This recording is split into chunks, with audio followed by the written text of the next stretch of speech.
ಎಲ್ಲರಿಗೂ ಬೆಳಗಿನ ಶುಭೋದಯ ಹೇಳ್ತಾ welcome back to day 50 mini vlog. So ಇವತ್ತು 50ನೇ ದಿನ ಅಂತಂದ್ಬಿಟ್ಟು ತುಂಬ ಖುಷಿ ಆಯ್ತಿತ್ತು. ಸೊ ಅದಕ್ಕೆ ಬ್ರಷ್ ಮಾಡಿ ರೆಡಿಯಾಗಿ ನಾಷ್ಟ ಮಾಡಿಕೊಂಡೆ. ಕಾಲೇಜಲ್ಲಿ ಲ್ಯಾಬ್ ಎಕ್ಸಾಮ್ ಇತ್ತು, ಲ್ಯಾಬ್ ಎಕ್ಸಾಮ್ ಇತ್ತು. ಅದಕ್ಕೆ ಬೇಗ ಬಿಡಬೇಕಿತ್ತು ಮನೆ ಅಂತಂದ್ಬಿಟ್ಟು ಬೇಗ ನಾಷ್ಟ ಮಾಡ್ಕೊಂಡು ರೆಡಿಯಾಗಿ ಗಿಡಕ್ಕೆಲ್ಲ ಸ್ವಲ್ಪ ನೀರು ಹಾಕಿದೆ. ಸೊ ನೀರು ಹಾಕ್ತಾ ಇರಬೇಕಾದ್ರೆ ಅಬ್ಸರ್ವ್ ಮಾಡಿದೆ ಏನು ಅಂತಂದರೆ ಮನಿ ಪ್ಲ್ಯಾಂಟ್ಗೆ ಬೇರು ಜಾಸ್ತಿ ಉದ್ದ ಬೆಳ್ಕೊಂಡಿತ್ತು. ಸಿಕ್ಕಾಪಟ್ಟೆ ಖುಷಿ ಆಗ್ತಿತ್ತು. ನಾನು ಬೆಳೆಸಿದ ಗಿಡ ಚಿಕ್ಕ ಮರಿ ಇತ್ತು, ಎಷ್ಟು ದೊಡ್ಡದಾಗೈತೆ ಅಂತ ಅಂದ್ಬಿಟ್ಟು ಅದಕ್ಕೆ ನಿಮಗೂ ತೋರಿಸ್ತಿದ್ದೆ. ನೋಡಿ ಎಷ್ಟು ದೊಡ್ಡದಾಗಿ ಬಂದಿದೆ ಗೈಸ್ ಬೇರು. ಸೊ ಆಮೇಲೆ ಫೈನಲಿ ರೆಡಿ ಆಗಿ ಮನೆ ಬೇಗ ಬಿಡಬೇಕಿತ್ತು. ಬಸ್ಸೆಲ್ಲ ರಶ್ ಇರುತ್ತಲ್ಲ, 3 ದಿನದಿಂದ ಬೇರೆ ಹೋಗಿರಲಿಲ್ಲ ಕಾಲೇಜ್ ಇಷ್ಟೊಂದು ದಿನದಿಂದ. ಸೊ ರಶ್ ಇರುತ್ತೇನೋ ಅಂದ್ಕೊಂಡು ಬೇಗ ಮನೆ ಬಿಟ್ಟೆ.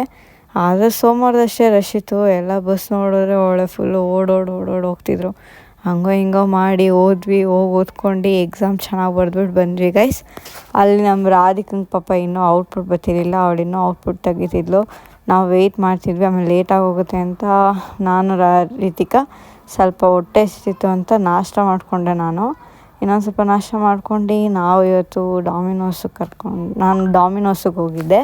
ಸೊ ಅಲ್ಲಿ ಪಿಜ್ಜಾ ತಿನ್ಕೊಂಡು ಬಂದ್ವಿ. ನಂಗೆ ಡಾಮಿನೋಸ್ ಪಿಜ್ಜಾ ಅಂದರೆ ಸಿಕ್ಕಾಪಟ್ಟೆ ಇಷ್ಟ. ಎಷ್ಟು ಕೊಟ್ಟರು ತಿಂತೀನಿ.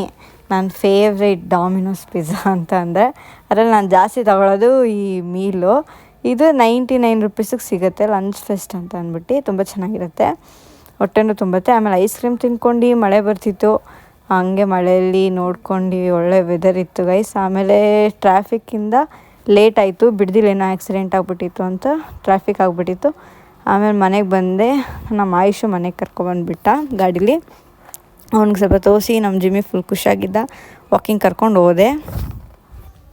ಸೊ ಗೈಸ್ ನೆನೆ ಒಂದು ಸ್ವಲ್ಪ ಕನ್ಫ್ಯೂಷನ್ ಆಗಿಬಿಟ್ಟಿತ್ತು. ನೆನೆ ಡೇ 49 ಇದ್ದಿದ್ದು, ನಾನು ಮಿಸ್ ಆಗಿ ಡೇ 48 ಡೇ 48 ಅಂತ 2 ಟೈಮ್ಸ್ ಹಾಕ್ಬಿಟ್ಟಿದ್ದೆ. ಸಾರಿ ಹೇಳ್ತಾ ಈ ವ್ಲಾಗ್ ಇಲ್ಲಿಗೆ ಮುಕ್ತಾಯ ಮಾಡುತ್ತಿದ್ದೇನೆ. ಧನ್ಯವಾದಗಳೊಂದಿಗೆ ಟಾಟಾ ಬಾಯ್ ಸಿ ಯು.